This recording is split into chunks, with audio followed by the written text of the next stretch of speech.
Because the mistake people make is they're like, narcissists don't have any empathy. No, they do have some, and that's the challenge. You catch them on a good day, they actually look really empathic. Here's the bottom line, though. We have created a world where narcissism is incentivized, and now more than ever. I wrote one of my books about narcissism back in 2019, and I didn't think it could get worse. It's gotten a lot worse. Hey, you guys, it's William here, and this is What in the World. So, when you think about narcissism, you probably think about people who have a deep need for admiration and are perhaps a little self-obsessed. Well, we've taken 5 of the most asked questions about narcissism and put them in front of a world-renowned expert. Just before we get into this, I want to be clear that we're talking about narcissism as a personality style and not a diagnosable disorder. Dr. Ramani Durvasula, hello. Hi, how are you? Good morning from So Los Angeles. good. You're in LA. I was going to ask, Yeah. as an in-demand psychologist, author, speaker, and narcissism expert, you travel a lot. I do. Yeah. And LA's home. Yeah. And so before we sat down, I went on TikTok and I was scrolling through this hashtag NarcTalk. That's narcissist TikTok. And there were more than 5 billion views. And scrolling through that, there were some huge emotions and related topics. Things like narcissistic abuse recovery, narcissist survivor, narcissistic abuse. These are really big feelings. So I want to start by asking you, you've devoted your career to this. What about it interests you? I feel that this is an area in the mental health and relationships that bizarrely we haven't talked about, and yet it is so central to often understanding why people are so distressed as a result of their relationships and in their relationships. It's an uncomfortable truth, I guess, and it's something I've been doing, since the early 2000s, so almost the better part of 25 years. But back then, you didn't have this kind of public platform. I was working more as an academic. But for me, it was giving a name to people's pain, because until then, a lot of people in these kinds of relationships characterized by narcissism thought, I'm the only person going through this. And if I say anything, everyone actually kind of thinks my partner's really cool. So maybe there's something wrong with me. So it was a whole world of people in the emperor's wearing no clothes kind of thing. And once there was community and we gave a name to this, people recognized that they were told there's something wrong with you. You can't get along with people. You're too sensitive. You're too demanding. Once it's had a name, a lot of people got a lot of clarity and a lot of healing happened. We often hear this word narcissist bandied about on social media. It often seems like the insult of choice for people exiting relationships. But let's start by being very clear. What is narcissism? So narcissism is a personality style. Narcissism as a personality style is not a healthy one, because it means you don't get along with other people as easily and you tend to be quite selfish, which isn't good for people in general. So narcissism is characterized by a person who has low and variable empathy. And I'm really putting a fine point on that, because the mistake people make is they're like, narcissists don't have any empathy. No, they do have some, and that's the challenge. You catch them on a good day, they actually look really empathic, and that's what confuses people.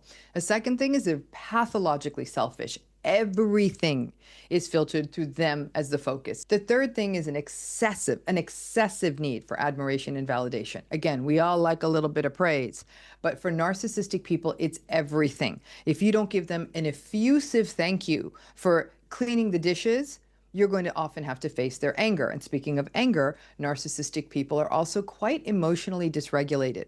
Either they throw tantrums and get angry when they're frustrated and don't get their way, or they feel like somebody's got more power or control than them, or they give you the silent treatment and are passive aggressive. Either way, it's a way of showing anger. Narcissistic people, again, not only have that emotional dysregulation, not only can't manage their strong emotions, but they do have that need to be in power, in control. And narcissistic people are deeply entitled. In fact, entitlement is probably the defining characteristic of narcissism. Why can't I get the first class seat? Why am I having to wait in this line? Why isn't everything about me? You put all that in a blender and you get narcissism. And I really want to make the point, just one of those things does not a narcissistic person make. So if a person is sort of kind of selfish, I'm not going to call that narcissism. So you have to have all the things. Like a dozen eggs doesn't make a cake. You need all the other stuff too. And again, it's not a disorder. And also, I want to say this about the whole TikTok landscape of narcissism.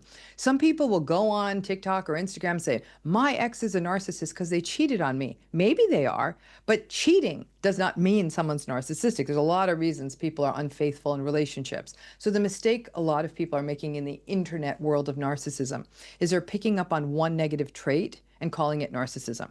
Narcissism is all those things I talked about happening at the same time. There are a lot of threads on social media about narcissism, so I'm hoping I can put a few of those discussions in front of you and get your take.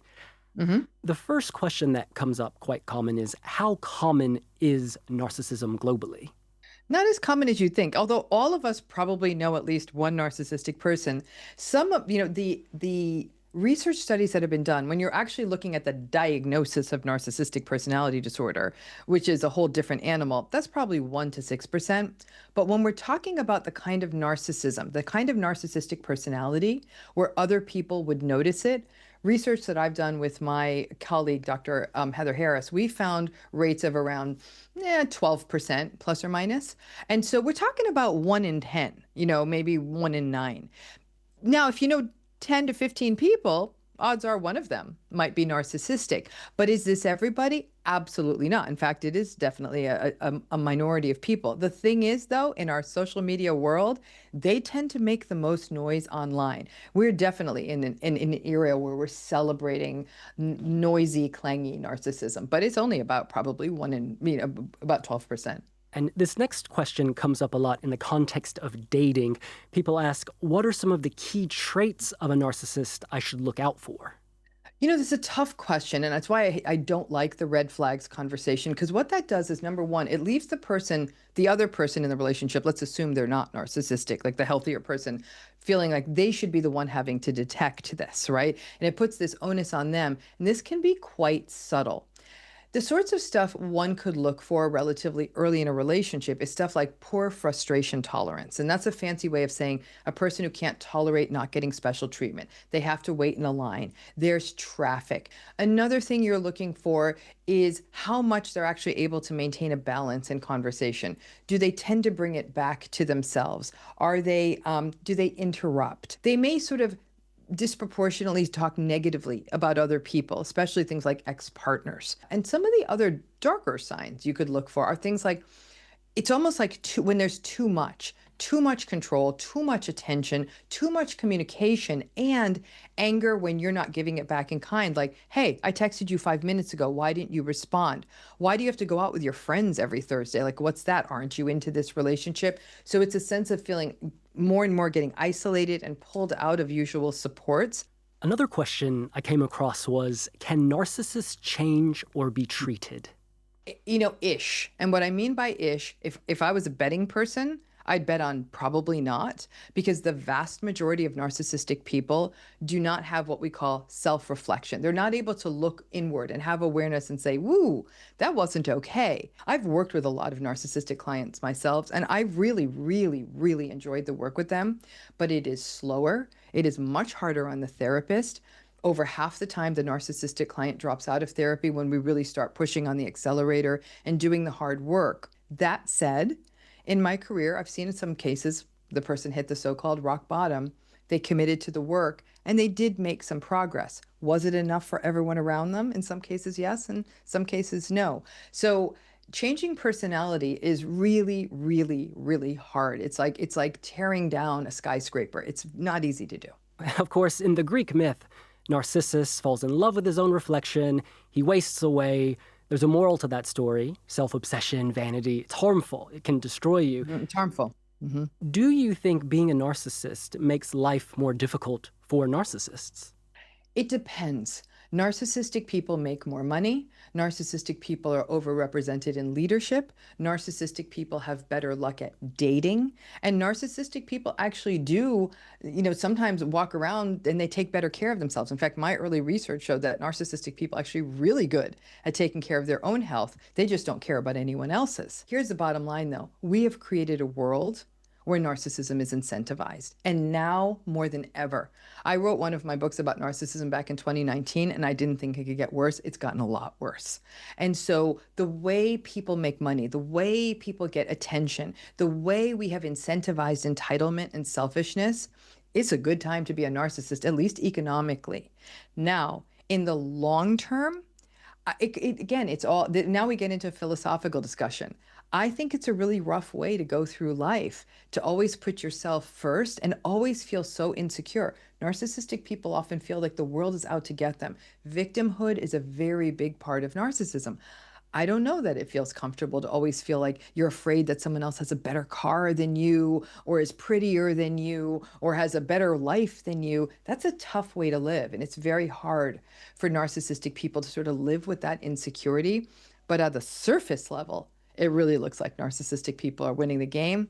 I think if you dig a little deeper, I'm not so sure I agree with that. I want to end with a question that kept coming up online, and that's how can our viewers, how can our listeners protect themselves from narcissists?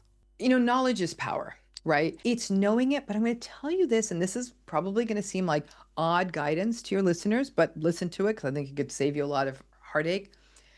Pay attention to your body and pay attention to your sense of safety. Your body actually is really great at saying, something's not right here. It doesn't feel good. And it may not always be a 5-alarm fire saying, get out. Sometimes it is. But sometimes it's like, I'm not fully in my body here. But I think from an early age, we have been trained to get along or even give in to people who aren't safe for us. How many kids are told, go hug that uncle of yours? And you're like, I don't want to hug them. But they get, no, that's the right thing to do. It's actually not. And you don't have to walk around saying, ugh, I'm not talking to her. She's narcissistic. But you might say like, I'm going to take my time with this. I'm not going to run with reckless abandon in this relationship. I'm going to pay attention to these patterns and, really take a page out of Dr. Maya Angelou's work. When someone shows you who they really are the first time, believe them. Like when you see these patterns, and a pattern to me is something happens 3 times. That's my metric.